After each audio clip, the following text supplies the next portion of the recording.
Mesdames, Messieurs, merci d'être avec nous une fois de plus. Merci aussi d'être avec Nadia Selkan. Bonjour Gérard, bonjour Christian. Bonjour Nadia, bonjour Gérard. Apparemment, on fait une équipe qui est au moins présente, régulièrement, fidèlement. Fidèle. Absolument. Pour présenter cette semaine, un peu d'actualité, mais sous un angle, oui, toujours, sous un angle un peu particulier, un peu de Covid, toujours. Au titre de l'actualité, on va d'abord discuter des petits partis.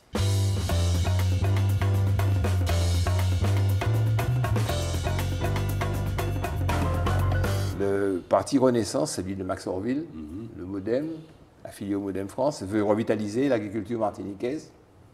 J'ai trouvé ça intéressant parce que tout à l'heure, hors écran, on parlait des listes qui n'ont pas de véritable programme et dont finalement l'axe de travail, c'est la vocifération, les cris et les hurlements. C'est à ça que j'ai assisté pour certaines listes, plus très précisément pour une liste.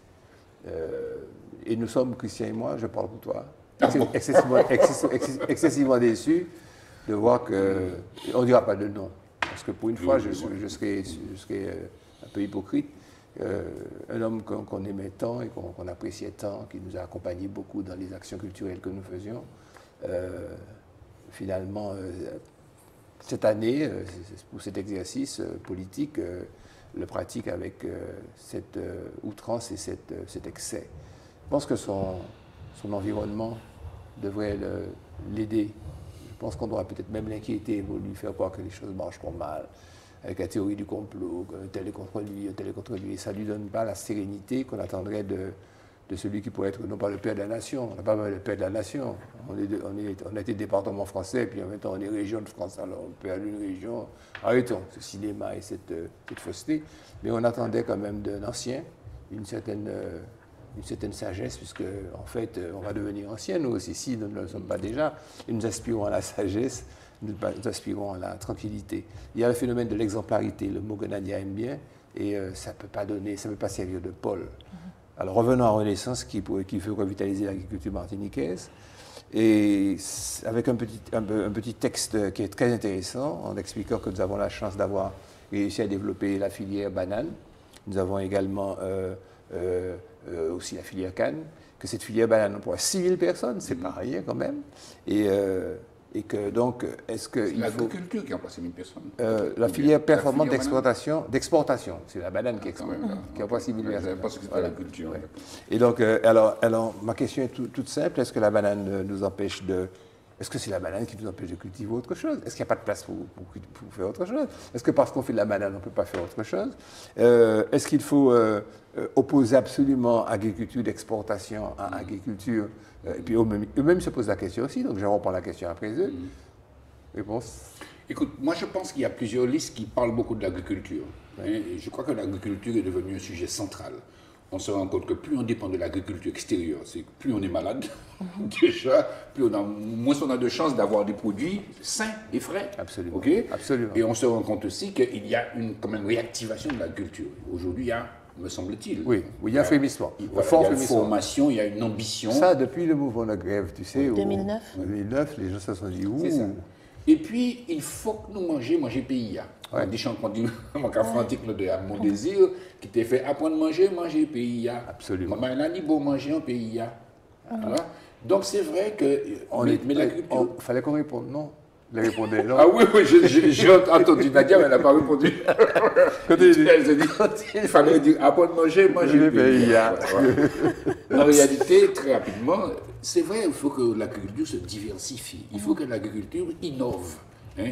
Dans le temps, je militais pour des sachets de canne à sucre. Je crois qu'on le fait de plus en plus dans les supermarchés. Et puis tout ça congelé, le tout congelé, Christian, tout ce qu'on fait, tous nos tubercules, nos racines. Je pense qu'il faut absolument qu'on fait que déjà nous aussi. ayons une ambition de je crois qu'on est à combien, je ne sais pas quel pourcentage, je sais qu'au niveau de la pêche, on est très peu, on est à peine à 10% de notre production par rapport au marché. L'agriculture, c'est pas... Ça a été 18%, mais à l'heure actuelle, avec la réduction drastique des pêcheurs, notre coefficient d'autonomie, chaque année, notre couverture... on devrait avoir plus 5% de la conquête du marché. C'est sûr. Enfin, local, le marché intérieur. Quoi. Dans le cadre de notre programme. Dans notre programme. On va faire un petit programme. Alors, oui, complètement, pour toutes les bonnes raisons. Aussi des raisons nutritives. Tu sais, quand tu dis manger local, mais c'est aussi parce qu'on digère mieux et on supporte mieux. C'est prévention de bien des maladies que de manger local. Et ça a aussi un sens en termes de développement durable. Je vais vous accélérer parce que je veux donner une grande place à la culture. D'accord. Donc, je vous donne Vu que c'est pour la culture, tu peux. Pas l'agriculture, mais la culture elle-même. Le cinéma et également la musique. Alors, donc, quelques éléments d'information. Entre 200 et 470 hectares de terres supplémentaires cultivées, donc 5% de ce qu'occupe la banane, 5% de ce qu'occupe la banane, pourrait couvrir l'ensemble des besoins, de nos besoins alimentaires en produits frais. Bon, alors il y a de la terre en friche. Alors, moi je me disais que, ouais, mais il y a qui monte qui dit non, il y a de la terre en friche, c'est utilisable. Ça, c'est d'après une étude d'un ingénieur agronome qui s'appelle Sylvestre Lancoandé. Parce qu'il est, en tous les cas, il est ici, il vit ici, en association avec le CNRS. Non, pas que le CNRS, c'est notre organisme de recherche. CNRS, c'est la recherche en France. Donc, des friches non utilisées ont une surface équivalente à la surface agricole utilisée. Donc, il reste beaucoup de place pour produire 100% des produits frais. Et puis, on a, dans cette note de la Renaissance, vous pouvez trouver ça sur le mail, sur le net, quelques chiffres de l'utilisation de la superficie de la Martinique en agriculture. Et Christian, il faut avoir ça. C'est comme une sorte d'élément de base de réflexion. Tu vois que bois et forêt, tu as 44 000 hectares, surface en friche, 21 000 hectares, surface contaminée en chlordécone, 10 000 hectares. Je crois que c'était beaucoup plus, 10 000 hectares. Surface agricole utilisée, 23 000 hectares. En herbe, bon, peu importe. Surface banane, 4 400, comme je vous l'ai dit. Surface canne, 3 800. On ne croirait pas, hein. On croit qu'il y a beaucoup plus de bananes que de cannes. Alors, alors, ils font des préconisations, vous allez vous renseigner sur le programme qui sont assez classiques, plateforme logistique, etc., etc., etc. Moi, ma question est de me dire, est-ce qu'on ne pourrait pas, et c'est le seul point, on va passer à autre chose, est-ce qu'on ne pourrait pas substituer finalement à ces terres polluées, les terres en friche, trouver un mécanisme juridique, c'est très possible. En matière d'agriculture, le Code rural peut prévoir toutes sortes de mécanismes, de contrats, et même l'imposer. Substituer ces terres, parce qu'on a la carte à peu près complète des terres contaminées, donc substituer ces terres contaminées à des terres qui seraient en friche à proximité, imposer aux agriculteurs d'arrêter, un contrôle très sérieux, et puis de telle sorte qu'on ait moins ce problème de chlordécone comme menace qui pèse sur nos têtes. OK. Alors, notre ami Bérisson, on a vu la photo, il voulait qu'on parle de lui, il a mis son... non, ça c'est Renaissance, mais revenons à Bérisson. Et Actec Ilti Martinique, c'est ça? Actec Ilti Martinique, oui, c'est bien ça. Alors, il s'est fait connaître comme écologiste, militant culturel, et il est devenu conseiller municipal au Saint-Esprit d'opposition. Il dit la chose suivante, on va aller vite. Ça m'a surpris qu'il soit sur un langage aussi pas radical, mais irréaliste. Il fait une analyse, en expliquant, je le vais citer, aucune souveraineté n'existe en Martinique, ni historique, ni alimentaire, ni énergétique, quand même. Il ne faut pas être outrancier. Ni psychologique, ni sociologique, ni la souveraineté du peuple noir et de l'humanité martiniquaise. Partons de ce principe-là. Quand tu parles de postulat tout est toujours vrai. Il dit que, en fait, l'Assemblée, pour moi, l'Assemblée unique à laquelle il participe, avec quoi alors, qu'est-ce qu'il va y faire? Bon, je le taquine, il faut être raisonnable, parce que quand on a son charisme, il a du charisme, ce garçon. Il a du charisme. Il a une certaine aisance verbale, il a une certaine spiritualité, mais il ne faut pas partir dans tous les sens. Il faut pas non plus se normaliser. Il faut pas, je lui demande pas de couper ses cheveux, de couper sa barbe, c'est pas ça qu'on lui demande. Bon, j'ai trop parlé. À vous. Moi, je veux dire, enfin, je sais, quand par exemple j'entends Culti Martinique, ou bien j'entends Carnaval Martinique, alors on dit Carnaval, nous c'est ça. Et moi, parfois je me dis, on est toujours un pays en devenir et en construction. Si on s'arrête sur des certitudes qu'on est comme ça, on ne va pas progresser. Autrement dit, la culture martiniquaise, elle existe, mais elle se nourrit d'elle-même. C'est-à-dire qu'elle n'est pas statique. C'est comme le carnaval martiniquais. Le carnaval martiniquais, c'est ça. Mais Christian, on répond, parce que la culture, c'est l'expression à un certain moment donné de l'ensemble de faits, de la psychologie du peuple. Je dis ça parce que parfois, on se base sur une certitude. Un passéisme. Quelque chose de un musée culturel. Voilà. Ouais. Tu vois, enfin, je ne sais pas si moi, pour le coup, c'est pas tout à fait la même vision que j'ai. Moi, c'est plutôt, comme tu dis, quand on dit la culture, c'est ça, etc., ce n'est pas écrit, mais ce n'est déposé nulle part. Je prends un exemple tout simple, les bijoux. Nos bijoux traditionnels, ils n'ont pas été déposés. Je vois une amie qui se promène avec un forçat au cou et je lui dis, mais t'as pris ça où? Elle avait pris ça dans une obscure boutique à Orléans.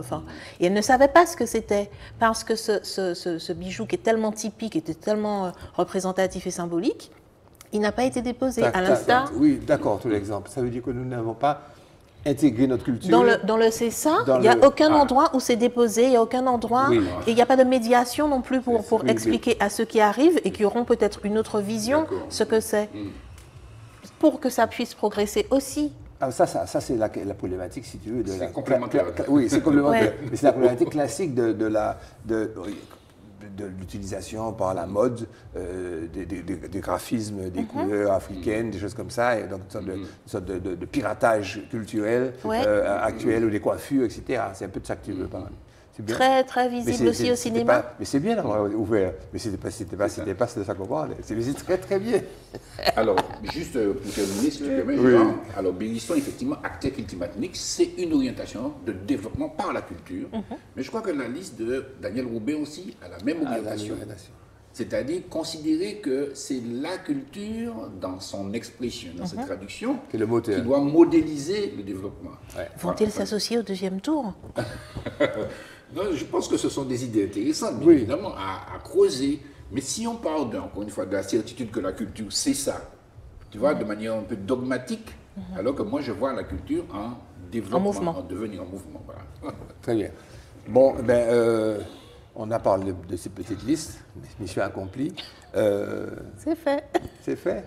Mais on n'a pas parlé de tout le monde. Hein, non, mais vous ne pouvez pas parler de tout le monde à chaque fois. Puis, je pense que nous avons prévu, enfin, du moins, la direction de la chaîne a prévu maintenant des séquences politiques sur la consultation CTM. Donc, mais nous butinons. Notre rôle est d'être des observateurs un peu, pas distants, concernés, mais pas complètement en phase étroite avec ces acteurs de la politique. Alors je lance les débats sur le Covid. 68 nouveaux cas de Covid, je parle de la Martinique. C'est bien. Hein? Les chiffres sont en baisse. Covid-19 pour... de 2 mois, je ne sais pas. Ouais. Oui, mais c'est un progrès. Pour 4306 tests réalisés entre le 7 et le 13 juin, contre 70 nouveaux cas pour 390 tests de la semaine d'avant. C'est pas mal. Oui, je comprends ce que tu dis. Ouais. Mais c'est pas mal. Bon. Des chiffres qui portent à 11 000 quand même, 798, le nombre de personnes touchées par la Covid à la Martinique depuis le début de l'épidémie. Bon, allons à l'international. Tu veux nous parler du problème de l'Institut de virologie de Wuhan? Oui, alors en fait, comment dire, parce que si tu veux, il y a la situation locale, mais il ne faut pas oublier qu'on parle de Covid parce que c'est quelque chose, un problème international, c'est une pandémie. Voilà. Mais ça avait déjà été évoqué sous Trump en disant le virus chinois, enfin c'était un petit peu... Et l'idée que l'origine, le point de départ, ça serait parce que c'est essentiel pour comprendre une épidémie et donc sa diffusion, sa propagation et puis surtout sa résolution. Et au départ, il avait été dit que le Covid plutôt, était un virus fabriqué en laboratoire et qu'il s'était échappé, il avait échappé à son laboratoire, donc à Wuhan. À son concepteur. Voilà. Et aujourd'hui, il y a les États-Unis, donc pour le coup, sous Biden, qui lancent très clairement une enquête. Qui relance l'accusation. Et il y a un professeur, je ne vais pas dire son nom, je ne vais pas essayer de dire son nom, qui dit mais en fait forcément la Chine se défend contre ça parce que déjà c'est grave, c'est considéré que c'est une guerre bactériologique qui est faite, et je dis bien le mot guerre, et c'était pas géopolitiquement c'est pas super acceptable quoi. Donc voilà sur cette partie. C'est problématique. sur la problématique et sur le traitement de l'épidémie, en revanche, sauf si tu voulais... Non, je voudrais parce que j'ai diagonalisé rapidement celle qui est principalement accusée d'être l'auteur de ce méfait, qui est Shi Zhengli, une virologue chinoise. Je voudrais, si tu veux, à ce moment-là, j'interviens pour donner un petit peu ses réponses au New York Times. Elle dit comment je peux, c'est pas vrai, j'ai pas fait ça, comment je peux apporter ce que nous appelons juristes la preuve diabolique. Comment puis-je apporter la preuve que j'ai pas fait ça, c'est-à-dire que j'ai pas créé un virus, j'expliquerai tout à l'heure le virus, en quoi le virus peut être, comment il pourrait, et pourquoi c'est plausible que l'on crée un virus, non pas avec l'intention maligne, parce que moi je croyais qu'on reprochait à ce laboratoire d'avoir créé un virus volontairement pour pouvoir infecter une sorte d'arme de guerre. C'est pas ça du tout. Mais je veux d'abord parler de ces réponses. Parce qu'effectivement, on travaille je le dis tout de suite, on travaille sur les virus, on en augmente le potentiel de contamination ou la puissance pour comprendre le mécanisme. C'est ce qu'on dit. Oui. Non, mais pas plus les Chinois que les autres, laboratoires. La partie, la recherche virale, bactériologique, elle existe. Oui, quand on a éradiqué la variole, c'était la première campagne de vaccination. Et pour le coup, on pourra reparler de la variole quand tu vas parler d'actualité. C'est bien parce que, comme tu disais, il faut travailler sur les virus et en combinant, par exemple, ils font des choses absolument abominables à notre échelle. Mais pour mieux comprendre. Voilà, exactement. À mélanger, à mixer les virus entre eux, effectivement, pour comprendre leur mécanisme et de reproduction et de mutation. Ça, c'est essentiel, et de mutation pour pouvoir les éradiquer. Et ce principe s'appelle gain de fonction. Gain of function. C'est bon comme... Mon petit bémol, si vous permettez, c'est qu'au Vietnam, les Américains expérimentaient déjà des bombes bactériologiques. Oui, mais il y a aussi cette démarche. On ne serait pas sur ce terrain-là. Oui, d'accord. On serait sur le terrain classique, effectivement. Alors, j'ai compris quelque chose, c'est que dans tout le laboratoire, pour comprendre un virus, pour bien comprendre la transmissibilité et puis le potentiel de la puissance, on le potentialise, on l'accentue pour bien voir comment ça fonctionne. On voit mieux, on grossit, si tu veux. Voilà. On l'accentue en autre manipulation. J'ai mon commentaire, vous allez me dire votre avis. C'est revenir sur ça, d'où ça vient. Encore que si c'est important de savoir si c'est un gain of function qui fait bien échapper ou bien comment ça a été créé. C'est vrai que c'est certainement important. Mais ça ressemble un petit peu au procès que l'on fait sur c'est pas comparaison des paraisons. Les mutatis mutandis, ça ressemble au procès qu'on fait sur la chlordécone, le chlordécone, qu'ils appellent sur la molécule chlordécone ou sur le chlordécone? Sur la responsabilité. Tout le monde est préoccupé par les responsables. C'est lui qui est responsable. Une commission pour statuer sur la responsabilité. Plus que se dire, bon, les mamans est là. Ça nous pas fait. Qui ça nous pas fait? Comme tout à l'heure, la proposition de passer sur les terrains en friche, etc. Je pense que il ne faudrait pas que le monde... C'est-à-dire comme si on s'occupe plus de problèmes corollaires, de problèmes collatéraux, que du problème lui-même. Réglons le problème. Il est là, réglons le problème. Voilà. Vaccination anti-Covid, campagne de proximité mais pour le coup, c'est quand même intéressant, parce que c'est quand même intéressant de se dire, de comprendre. Pas pour, ok, ils sont laissés échapper. Parce que pas pour les mettre en accusation. Pas forcément pour les mettre en accusation, mais déjà de comprendre les raisons. Est-ce que c'est bien un accident ou pas? Parce que ça pourrait aussi ne pas l'être, de façon, sans être dans des scénarios super... On ne saura jamais. On saura jamais. On n'aura pas un film de petite chichine qui ouvre les pouvettes et puis qui la voit. Mais quelle affreuse remarque. Xénophobe, la chichine. Oui, voilà, je cherche le mot.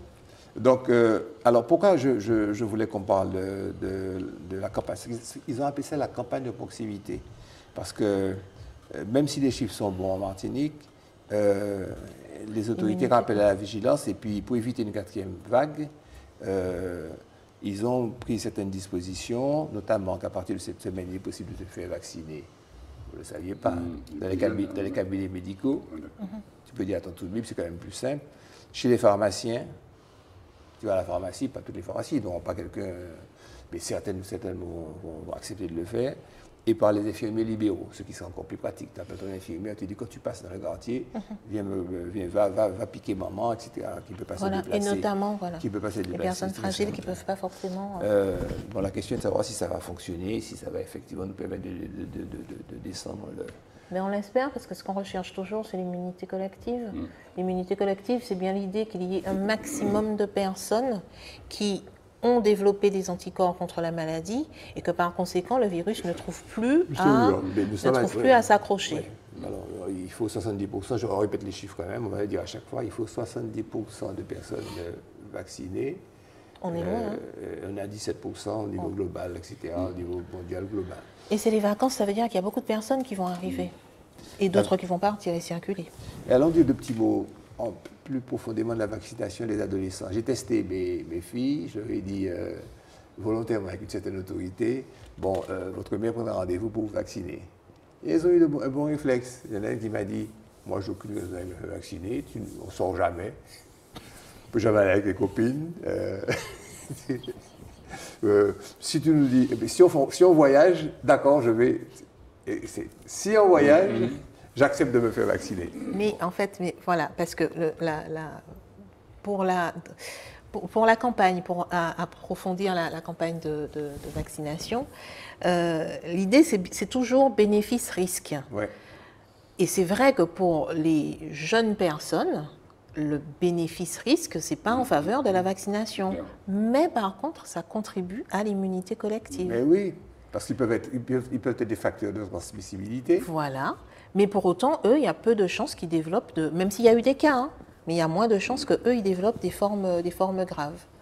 Alors, ce qui est quand même intéressant pour eux, c'est qu'ils vont quand même vivre normalement. On n'aura pas une génération trop traumatisée, trop contrite par un masque, par cette possibilité. Parce qu'au niveau de l'école, au niveau des programmes scolaires, parce que c'est quand même, ces 2 dernières années, j'ose pas me poser la question de savoir quelles conséquences ça a pu avoir sur le niveau scolaire, l'acquisition des connaissances. Déjà que les QI sont en berne. Hein. Oui, déjà que les QI sont en berne, et ça, c'est pas une plaisanterie. Ah non, c'est pas une plaisanterie, c'est affligeant. Les QI sont en berne, le niveau général de connaissances, l'acquisition des connaissances, de l'orthographe. De plus en plus d'enfants qui développent des troubles 10. L'accès à la connaissance est plus large. L'accès à la connaissance est plus large. Donc finalement, ça n'a rien à voir, l'accès. Absolument, absolument. Oui. C'est ça qui est paradoxal. Ouais. Un accès à la connaissance. Chercher dans le dictionnaire, tu vois. Oui, tu cliques. Quel que soit l'élément nécessaire, bon, tu vas sur Google, tu trouves. Oui, mais il n'y a plus.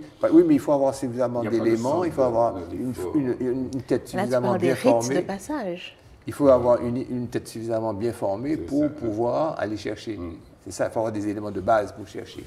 Donc, l'accès à la connaissance passe par l'acquisition de beaucoup de connaissances. Ou pas. Je dis ça pourquoi? Parce que j'ai quand même vu quelqu'un chercher, regarder sur un tuto comment coudre un bouton. Ça, c'est de la connaissance pour toi? N'empêche, c'est de la connaissance de base. Non, mais c'est de la connaissance de base. Il ne me serait pas venu à l'idée. Et là, je trahis mon âge en me disant, mais enfin, c'est pas compliqué parce que accessoirement, j'ai dû apprendre ça à un moment où j'ai dû voir quelqu'un faire. C'est amusant ce que tu dis là, parce que la première fois que j'ai entendu parler d'Internet. Mon âge d'Internet, c'est un gars qui s'appelle Gros Dubois. Il est de la famille des gens. Alors là, c'est les anciens qui parlent. Le Torgiléo, tu sais, la maison qui est en forme de bateau à Bellefontaine. Il vit issu des années de sa vie, je ne sais pas encore, je ne sais pas s'il est encore vivant. Il était de passage ici, je l'ai rencontré et il expliquait, mon vieux, un truc extraordinaire au Canada, au Québec que j'ai découvert. C'est un système, ça s'appelle Internet. Il n'a pas dit coudre un bouton, mais il a dit tu veux réparer une fermeture éclair. Tu vas dessus et tu trouves. Je dis, mais qu'est-ce qu'il raconte ce bonhomme-là? Qu'est-ce qu'il raconte? Vous allez garder à sous Internet, sauf que mon corps réparer en fermeture éclair. Et là, nous sommes dedans en plein. Aujourd'hui, la génération nouvelle me dit je pense que c'est un élément de connaissance fondamental. la boucle est bouclée entre 2 générations. Ok, bon, on passe à un autre sujet. Ça, je vais te laisser développer, toi qui es une catholique pratiquante. Prêtre diacre de la Martinique réuni à Fort-de-France pour célébrer la fête du Sacré-Cœur. C'est quoi la fête du Sacré-Cœur? On a vu ce panel de prêtres et de diacres avec leur soutane et puis leur gros cœur. Tiens, voilà, c'est la photo. Le gros cœur. C'est assez. Oui, le cœur rouge. Quel sens ça a, quelle signification? Est-ce que c'est absolument indispensable? Est-ce que c'est nécessaire? Cette démonstration de force, autour de 14 juillet? Non, pas que je persifle avec le... Ah non, mais tu peux persifler sur le 14 juillet, parce que pour rappel, quand même, 15 août, le 15 août est férié. Et le 15 août est férié, pourquoi? Parce que... La fête de Paris. Oui, mais accessoirement, c'est parce que Louis XIII a dédié son royaume, la France, à la Vierge. Donc, il a consacré donc l'acte de consécration de la Martinique au Sacré-Cœur de Jésus. Bon, pour les catholiques, ça a du sens. Pour le reste de la population qui ne sera pas d'obédience catholique, c'est même pas une information d'ailleurs, on peut se le dire aussi.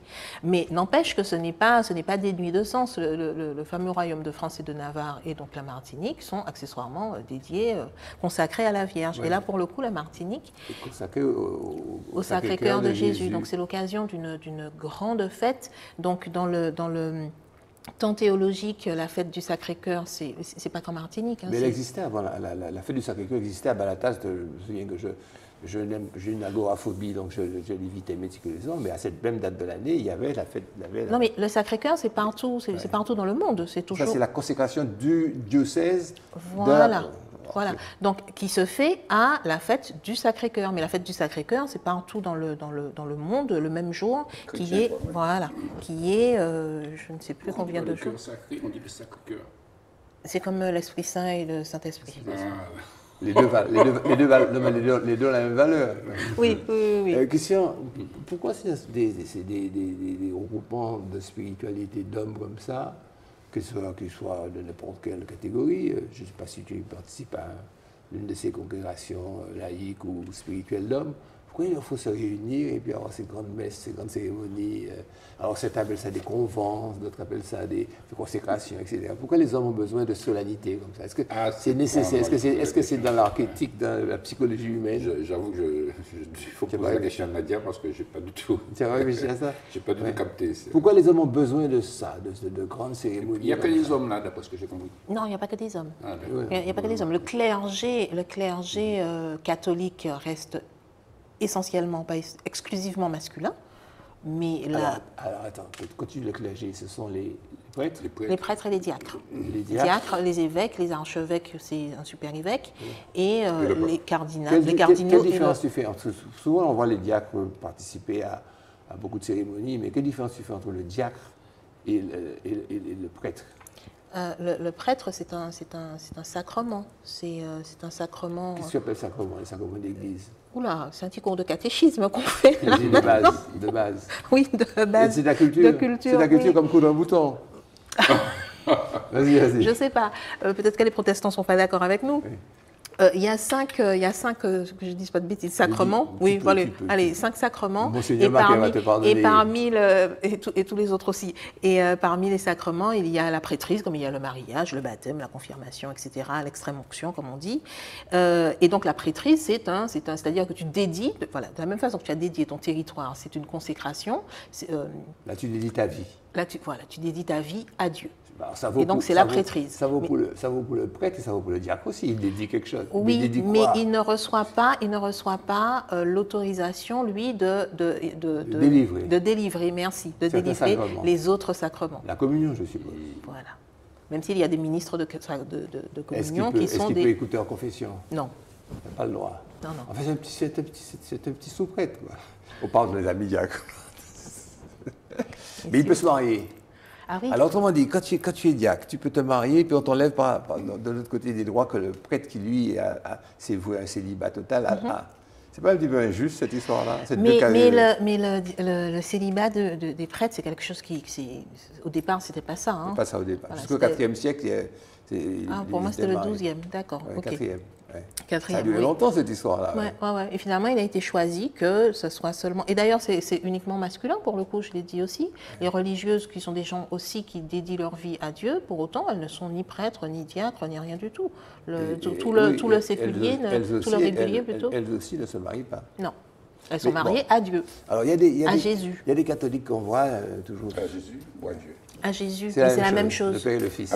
La Trinité, la Sainte Trinité. Il fait comme si Robert, il n'est pas allé au catéchisme comme tout le monde. C'était il y a trop longtemps, tu ne te souviens pas? Non, mais bon, vous savez, je ne vais pas m'étendre sur la question, mais je ne suis pas du tout pratiquant. Et premièrement. Deuxièmement, je fais référence un petit peu dans les ordres, mais au polythéisme. Vous savez, il y a des moments où on croyait en plusieurs dieux.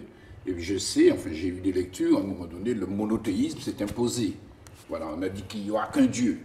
Et après, on se dispute le dieu, puisque entre machins, donc c'est vrai que, bon, pour être très, très concis, évidemment, toute idée d'élévation et de partage et d'humanité et de perfection. Et de notre côté, c'est vrai que dans l'histoire, les religions se sont tapées l'une sur l'autre.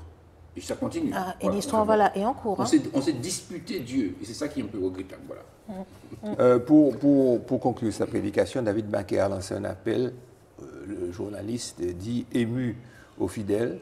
Le dernier mot, c'est la réalité que j'aimerais que chacun de nous expérimente en ces temps de violence, de relations parfois dures entre les hommes, entre les jeunes, entre les hommes et les femmes, au travail, parfois dans l'église, en ces temps où les relations ont tendance à devenir comme celles de la jungle de plus en plus. Le mot que j'aimerais invoquer sur toi, sur moi et sur nous, pour les mois et les années à venir, pour notre Martinique, j'ose, c'est la tendresse. Moi, je suis d'accord avec lui. Si on peut être un peu plus tendre avec le deuxième. Tendresse, bienveillance. Il y a un mot qui dit « Bah, moi, tendresse, s'il vous plaît ». Tu es d'accord, monsieur Musique? Complètement. Mr. Musique, tu vois. Alors, il y a ce qu'on appelle les laïcs. Il y a une formulation, c'est-à-dire que... Laïcs consacrés? Non, pas les laïcs consacrés. C'est-à-dire que les laïcs qui, en réalité, ne sont pas pratiquants, ont leur conception, sont agnostiques ou n'importe quoi, mais qui, dans la pratique, et l'Église les reconnaît. J'ai découvert ça. Et qui, dans leur pratique, ils sont œuvres de paix, c'est secrétaire général et qui sont reconnus, pour lesquels l'Église prie, quelle que soit leur religion et autres, parce qu'on estime que comment on appelle ça, de bénitier, les grenouilles de bénitier ne sont pas nécessairement plus valeureuses et valables face à Dieu et Jésus que les... On pourrait faire une petite émission sur les religions, c'est intéressant. Oui, parce que pour le coup, quand tu regardes les dirigeants d'Église, enfin l'œcuménisme, c'est une réalité, mais c'est dans les relations, peut-être qu'il manque de tendresse, allez savoir. Les relations humaines où on a tendance à oublier ce en quoi on croit vraiment. C'est ça. Vous vous souvenez du débat que l'on avait sur les actions qui manquent totalement de tendresse, des déchoucages, des bris de statues et autres. La municipalité de Fort-de-France débaptise la rue Général Gallieni qui devient rue René Acker. Vous savez que la ville de Fort-de-France a créé une commission qui s'appelle Mémoire au pluriel et Transmission au pluriel, et qui travaille très ouverte à toutes sortes d'associations de personnes, à tout, parce que qui veut, et qui suggère, qui fait des propositions au conseil municipal, au maire, et aussi il y a une autre commission plus municipale qui existe sur les questions de statuaire et les questions d'appellation de rue. Et là, la rue Général Gallieni, et dans le cadre du travail de cette commission de mémoire et de transmission, Gilbert Bacot avait donné une conférence au Grand Carbet, j'appelle ça le CUI, au Grand Carbet, il avait expliqué qui était Gallieni, dont vous voyez la photo. Le monsieur, c'était un véritable... colon. C'était pas seulement un colon. J'allais dire, j'allais être mal élevé. Un tortionnaire, quoi. Et c'est bizarre que Césaire n'ait pas changé, parce que... Oui, mais Césaire alors très bien. Nous allons, je me promets que je vais me concentrer et mémoriser. Nous allons parler justement de la conception que Césaire a eue. On en a parlé une fois avec Thomas, ton fils. Oui, la conception que Césaire a eue de l'appellation des rues. Donc il y a certaines choses qu'il a gardées. Il a des raisons d'avoir gardé ça. Il explique tout ça. On va revenir là-dessus parce que c'est complexe, c'est très subtil. La pensée de Césaire est toujours très subtile. Alors qui était le général Joseph Gallieni? Il a élaboré les prémices de ce qui est convenu d'appeler sa doctrine coloniale, telle que la tache d'huile, vous comprenez, extension progressive de l'influence française, la politique des races, c'est-à-dire que dans un pays, il faut bien distinguer les races. Toute action politique doit consister à séparer des éléments dans la division, prendre les éléments locaux et massacrer. On a beaucoup tardé à tirer ce... Non, mais avec des écrits. Il a ensuite, après avoir sévi ici, il est passé à Madagascar. Et à Madagascar, Benarati Boisé, il a fait assassiner, exécuter, avec des noms compliqués, l'exécution de Ratsi Mamanga et de Renandria Pandri, je ne sais pas mêlé, donc, qui étaient des souverains, qui étaient reines, etc. Il a fait un faux procès pour la dernière, et ensuite il a détruit les procès-verbaux. Parce qu'en réalité, il a dicté, et l'un des membres du tribunal a dit, c'est vrai, il nous a dicté complètement la sanction. Pourquoi on a gardé si longtemps ce nom-là?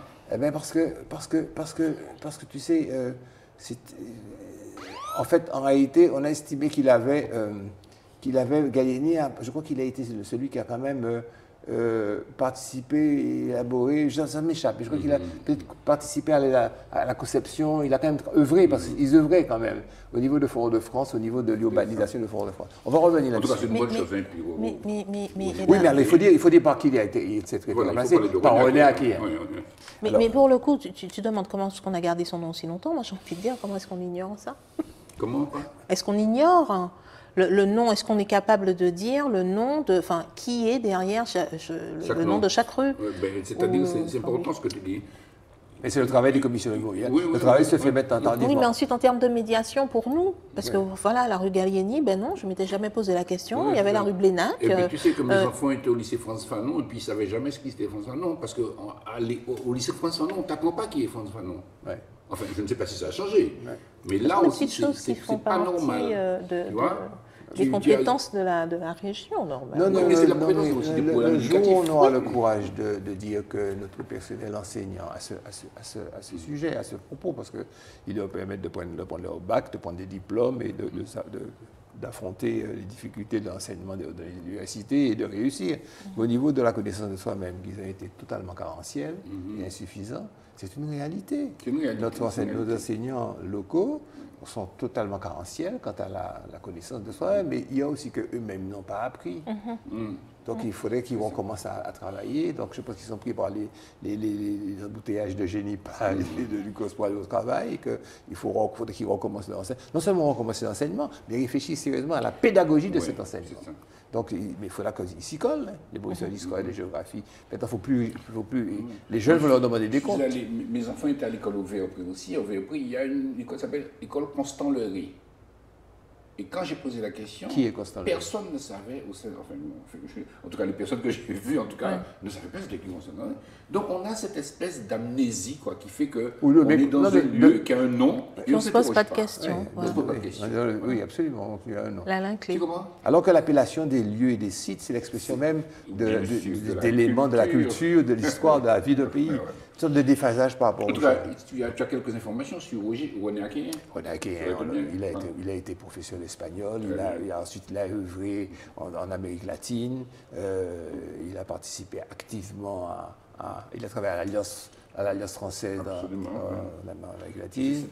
Il a fait des émissions ici de culture, d'histoire. Il a œuvré considérablement. Et puis c'est un bon ami à Vincent Placoli, parce qu'il se réunissait tous les après-midi à l'Impératrice pour prendre de petits poches.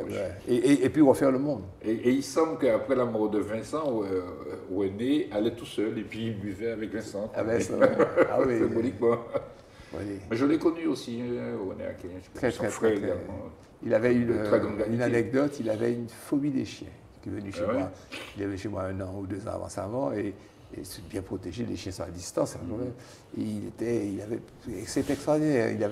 Je me suis moqué de lui, mais enfin il est parti. Enfin, tu vois, excuse-moi de dévoiler l'une de tes faiblesses, mais tu étais un grand, un puissant, mon cher René. Renato, on a et il y aura une rue à son nom. Oui. Il va remplacer Gallieni. Cinéma.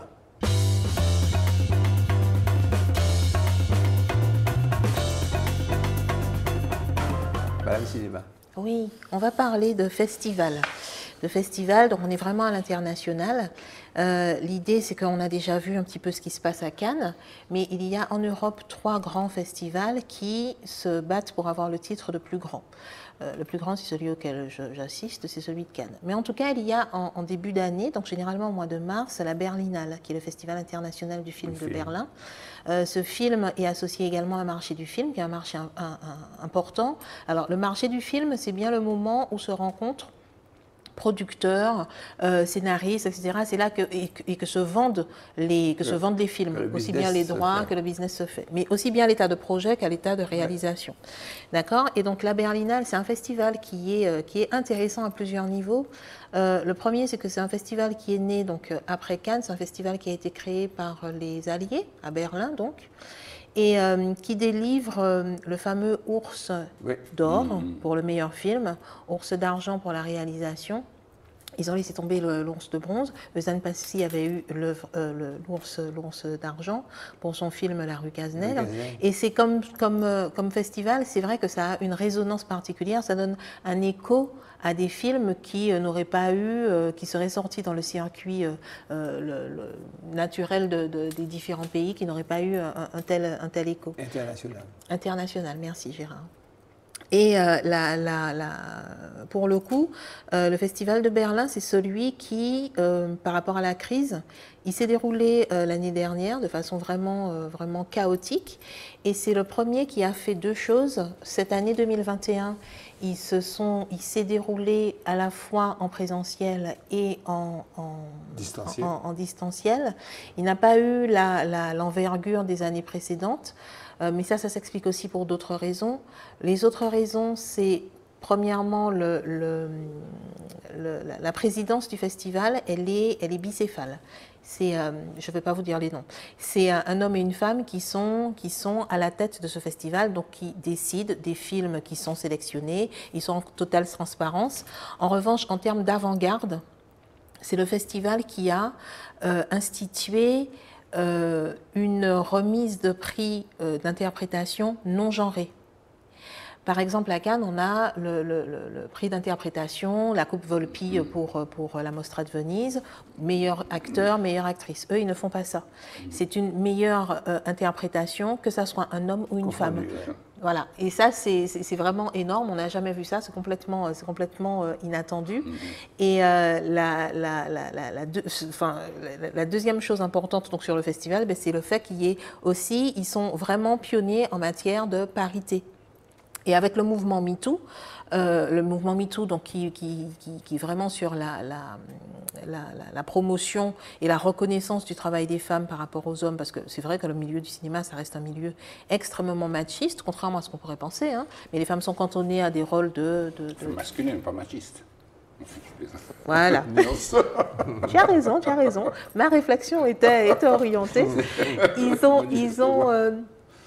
En tout cas, ils ont pris vraiment au pied à la lettre, ils ont vraiment mis en place des actions à la suite de cet acte. Oui. Voilà. Donc c'est intéressant le Festival de Berlin. Et puis à venir, début septembre, le premier festival international de films, qui est la Mostra de Venise. Là, ça va être encore une autre histoire. Est-ce qu'on peut dire une hiérarchie entre ces trois festivals, celui de Cannes, celui de Venise et celui ils se de battent Berlin pour dire que ce sont les meilleurs. Chacun se bat. Mais dans la réalité, dans la réalité, le Festival de Cannes a plus d'audience. Il a plus d'audience. Parce qu'il a précédé au point de vue... Non, parce que le premier festival, c'est celui de Venise, c'est la Mostra de Venise. C'est vraiment le premier festival international de films qui se déroulait d'ailleurs dans une biennale culturelle et artistique. Cannes est venu après pour tempérer parce qu'il trouvait que Venise était trop fasciste. Mais c'est parce que c'est une question de calendrier, mais c'est aussi une question d'histoire presque politique. Les films qui sont présentés à Cannes, l'année dernière, on en a parlé, ce sont des films qui ont été repris ensuite dans les académies, qui ont été récompensés l'année d'après. Donc ça veut dire que le Festival de Cannes donne une autre dimension, une vitrine supplémentaire. Le fameux tapis rouge, le fameux tapis rouge cannois. Ah oui, mais c'est vraiment... Petite réflexion. J'ai connu Werner Herzog, Klaus Kinski. J'ai connu un cinéma allemand qui était performant.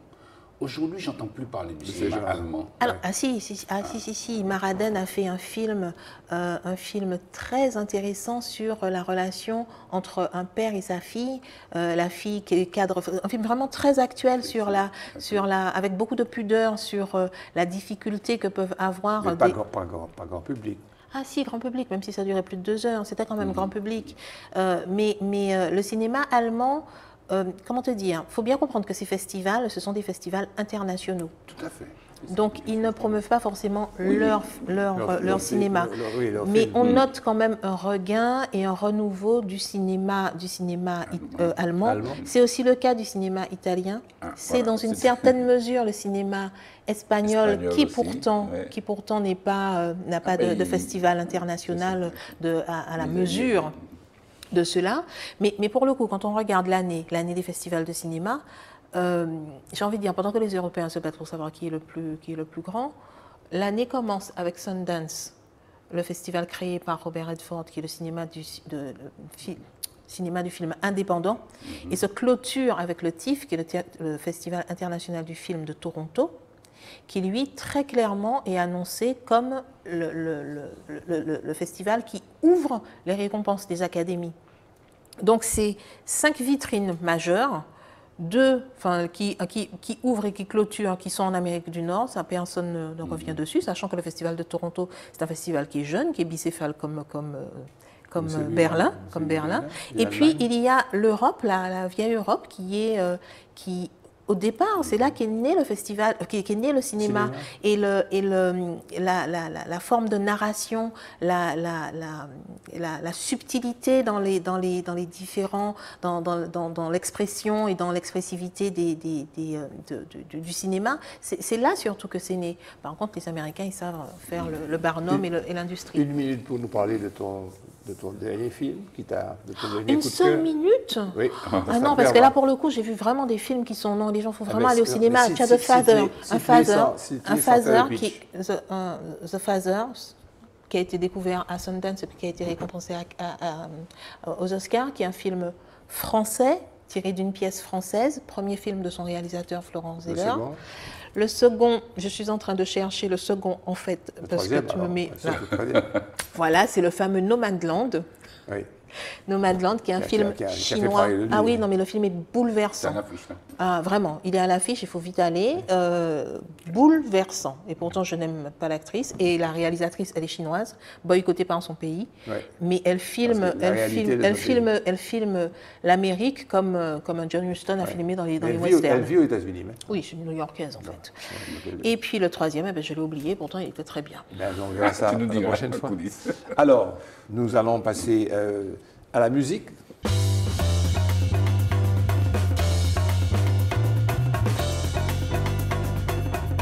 En 2008, le Conseil général de la Guadeloupe fut à l'origine d'une publication, La musique antillaise en France, de 1929 à 1959.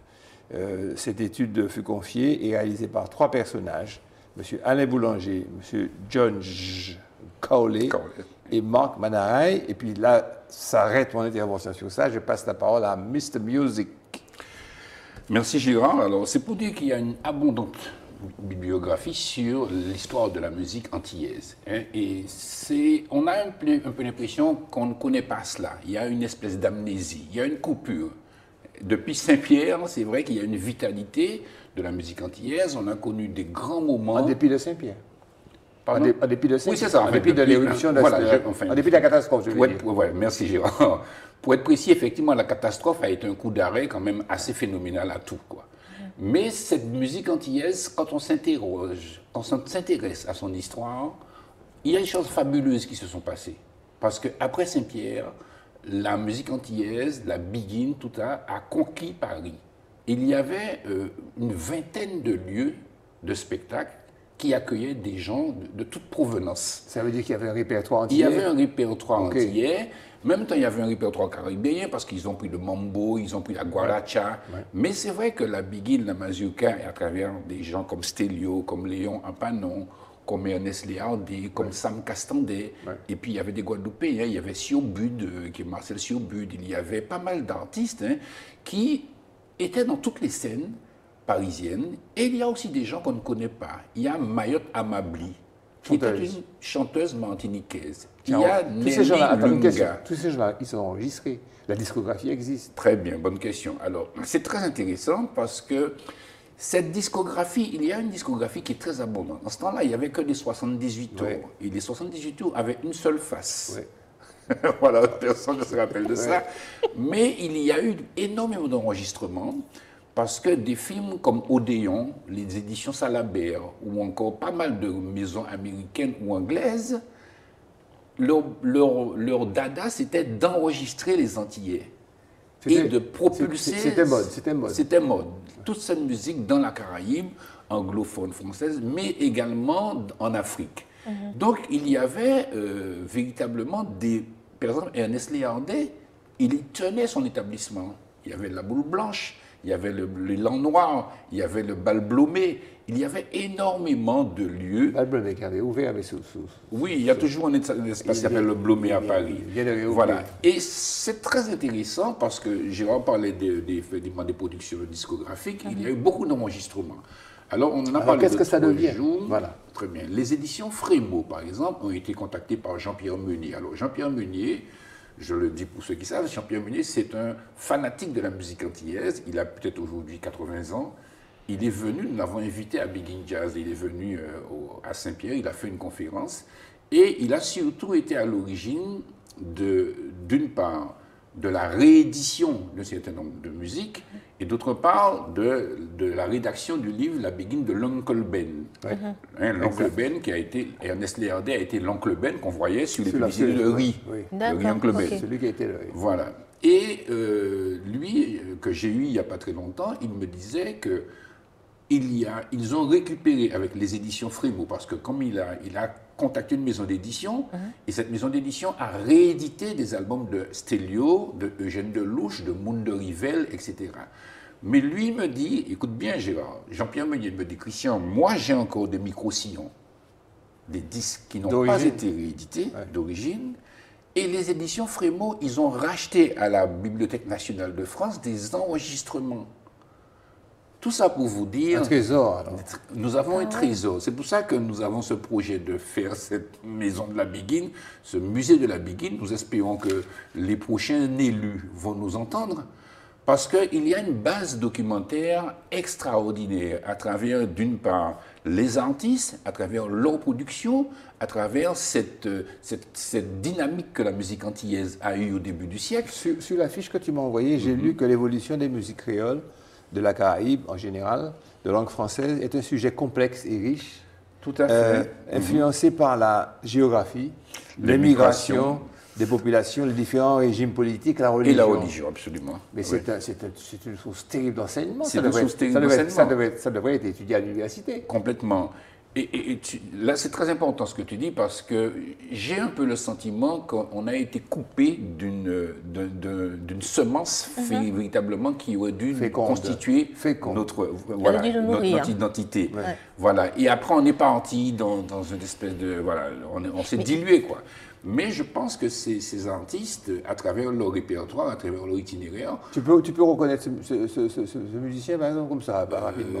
Posez-moi un col là. Ah oui, col, Et pour le coup, ce sont des musiques qui sont écoutables, qu'on pourrait... Ah, tout à fait, absolument. C'est-à-dire qu'aujourd'hui, à mon avis, il y a une mission qu'on doit avoir, c'est-à-dire d'aller à la Bibliothèque nationale de France, de contacter les éditions Frémaux, de contacter tous ces gens-là, pour reconstituer une base de documentation qui pourrait être diffusée dans les médias, mais aussi dans les écoles, constituer les bases de la connaissance et de l'histoire de Christian, nos ce pays. qu'ils disent, le point de départ de l'explosion de cette musique, c'est l'exode massif qui a eu lieu lors de la Révolution haïtienne. Alors, il y a plein de choses, voilà. Il y a eu de la Révolution haïtienne, et il y a beaucoup d'Haïtiens qui sont partis dans la Caraïbe, jusqu'à Trinidad et tout. Et ils se sont mélangés, ils sont allés aussi en Martinique, en Guadeloupe.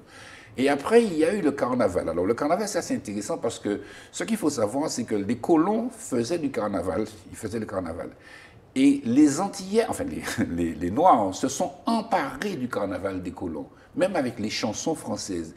Mais ils ont décliné avec leurs tambours, avec leurs clarinettes, etc. Ce qui fait qu'ils ont donné une dynamique. Ils prenaient même des chansons à la mode parisienne, française, et puis les intégraient. Qu'ils intégraient. Ouais.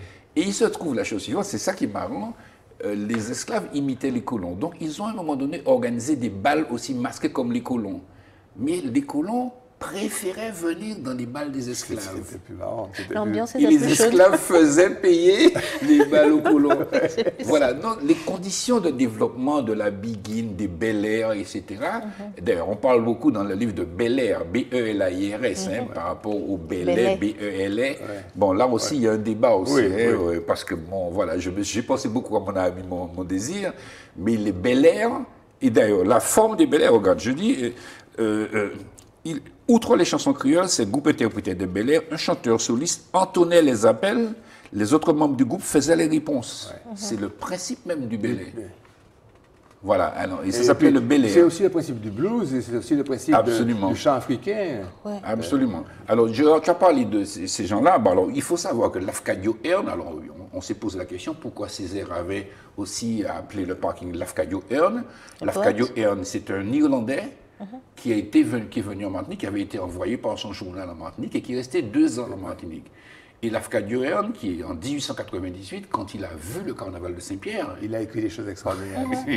Quand il a vu que 4 musiciens, il y avait une clarinette, un trombone, une grosse caisse et un violon, mettaient le feu.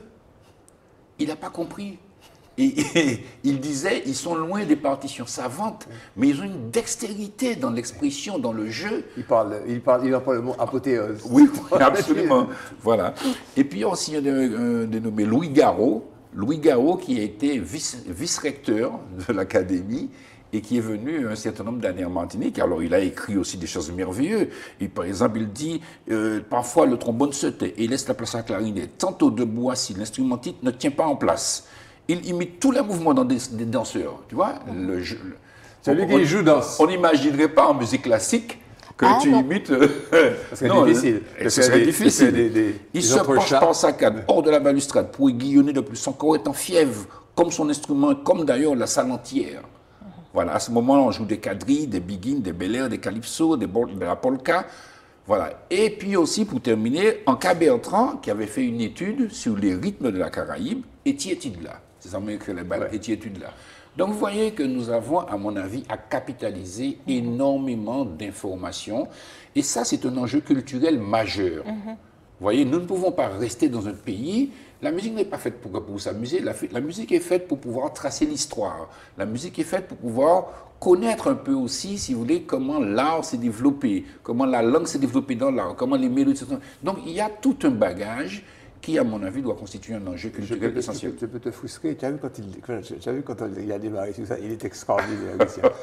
Justement, je regarde. Pour corroborer ce que tu dis, je voudrais que la technique nous passe quelques éléments de documentaire. Ah oui, il y a un documentaire de Didier Dical qui a été cofinancé par la SACEM et qui est très intéressant sur cette...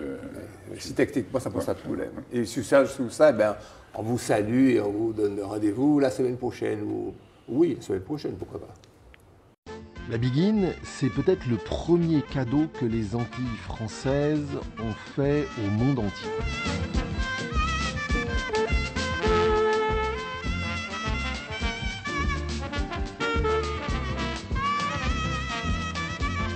Vous savez, aux Antilles, on aime bien se frapper la poitrine en disant « c'est musique en nous ». C'est notre musique. C'est évident que la Biguine, c'est notre musique. C'est la musique de nos parents. De nos grands-parents même, de nos arrière-grands-parents en fait. Si je voulais être romantique, je dirais que c'est une musique qui nous coule dans les veines.